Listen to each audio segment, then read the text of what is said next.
took me around 1 year to figure out कि आखिर graphic designer बनना कैसे है. After inviting some expert and from my own experience मैंने फिगर आउट कर लिया कि आखिर आप 3 months के अंदर विद इन 3 months आप कैसे हाई टिकट क्लाइंट को क्लोज कर सकते हैं एंड एक सक्सेसफुल ग्राफिक डिज़ाइनर बन सकते हैं.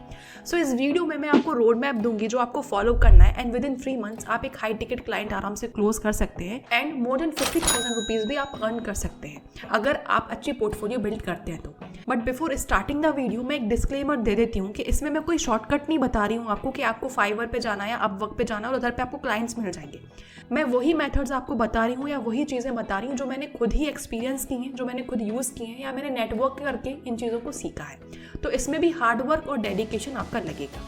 सो 3 month का रोड मैप है जो आपको फॉलो करना है एंड आफ्टर दैट 3 months आप आराम से एक हाई टिकट क्लाइंट क्लोज कर सकते हैं. सो मैं स्टार्ट करते हैं विद फर्स्ट मंथ कि आखिर पहले मंथ में आपको क्या करना है. सो फर्स्ट मंथ में आपको टूल्स सीखने हैं. अब डिफरेंट टाइप्स ऑफ टूल्स होते हैं एज अ ग्राफिक डिज़ाइनर. जब आप इसमें घुसते हैं तो अब डिफरेंट टाइप्स ऑफ टूल्स होते हैं लाइक फोटोशॉप है, इलस्ट्रेटर है, कैनवा है एंड इनडिज़ाइन है. अब आउट ऑफ 4 आपको सिर्फ एक ही टूल इनिशियली पिक करना है जो कि है फोटोशॉप.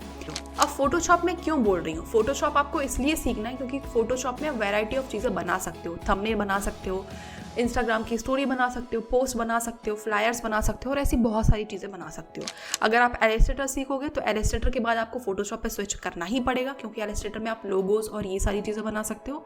कैनवा में अगर आप काम करते हो तो कैनवा से भी आपको फोटोशॉप में स्विच ही करना पड़ेगा. सो इट्स बेटर कि आप फोटोशॉप से स्टार्टिंग करो.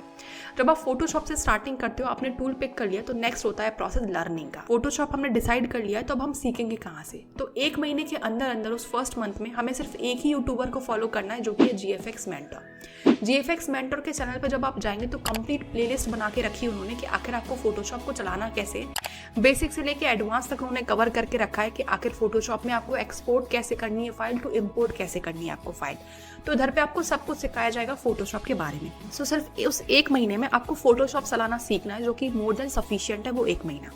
देन सेकंड मंथ में हम मूव करते हैं जो कि है practice and build your portfolio. अब प्रैक्टिस क्या करनी है हमें, जब हमने फोटोशॉप चलाना तो सीख लिया है बट अब हमें प्रैक्टिस करना है. अब डिफरेंट वैरायटी ऑफ वर्क को आप प्रैक्टिस कीजिए. फोटोशॉप पे आप थंबनेल भी बना सकते हैं, ब्रोशर भी बना सकते हैं, आप इंस्टाग्राम की स्टोरीज भी बना सकते हैं. अब आपको डिफरेंट वैरायटी ऑफ चीज़ों को ट्राई करना है.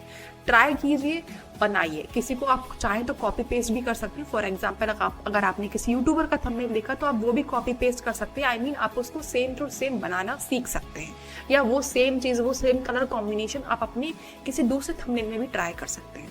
अब जब आप इस महीने में ट्राई करेंगे तो आपको समझ में आएगा कि यार मेरी टाइपोग्राफी उतनी अच्छी नहीं है, मुझे कलर कॉम्बिनेशन समझ में नहीं आता है.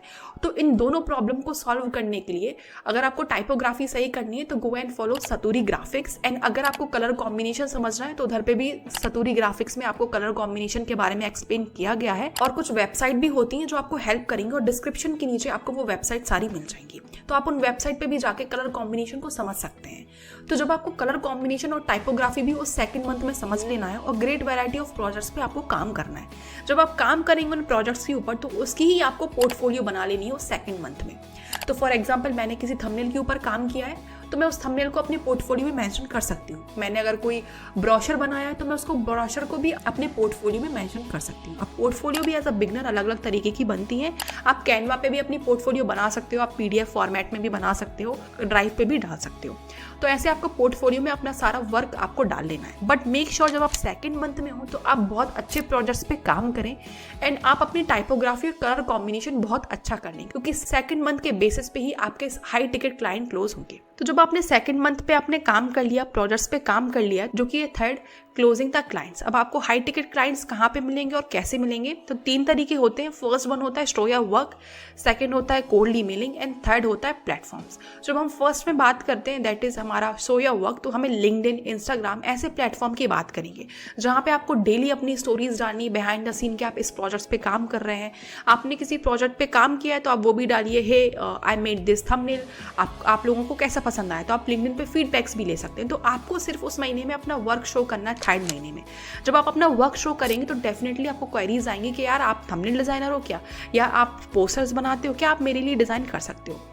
देन थर्ड होता है कोल्ड ईमेलिंग। कोल्ड ईमेलिंग में आपको फॉर एग्जांपल आपने किसी का थंबनेल देखा यूट्यूब पे, आपको लगता है कि आप उससे बेटर बना सकते हो या उससे बेटर कलर कॉम्बिनेशन आप कर सकते हो, तो आप उनको जाके पिच करो, हे मैंने आपका भी थंबनेल देखा यूट्यूब पे विच वॉज अट्रैक्टिव बट बहुत ज़्यादा आई कैचिंग हो सकता है वो, आपका ये पुराना थंबनेल है, मैंने ये नया थंबनेल बनाया है, आपको कौन सा पसंद है, do let me know if we can work together. तो आप ऐसे लोगों को कोल्ड ईमेल भी लिख सकते हो, तो आपको ऐसे कोल्ड ईमेलिंग्स भी लिखना है। एंड थर्ड है प्लेटफॉर्म। आप डिफरेंट प्लेटफॉर्म्स भी ट्राई कर सकते हो, लाइक जैसे आप फाइवर ट्राई कर सकते हो, अपवर्क ट्राई कर सकते हो।